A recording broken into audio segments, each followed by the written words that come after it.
Abangaphezu kwekhulu oCardinal abangaphansi kweminyaka engu-8 ubudala okulindeleke ukuthi babe ingxenye yokuqoka kukaPapa ngenyanga ezayo.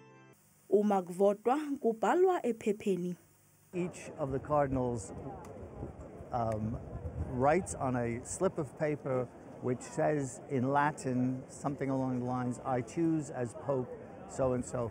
They write it down in their own handwriting. Then these votes are counted. Uma ngabe oqokiwe engavumi, kuqalwa phansi kuvotwe kabusha. Kanti-ke uma ngabe oqokwayo evuma, ube esengena egunjini elibizwa ngokuthi ila stanza di lacrimae, lokhunyishwa ngokuthi igumbi lezinyembezi. Abantu abasuke bengaphandle babona ngentuthu emhlophe ukuthi usekhona ozoba uPapa.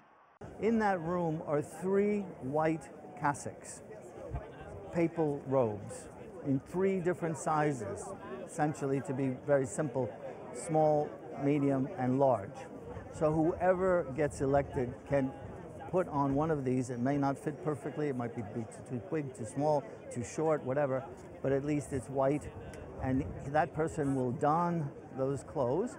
Ngaso leso sikhathi, loyo osuke eqokiwe unikwa ithuba lokuba akhethe igama locwebileyo afisa ukulisebenzisa.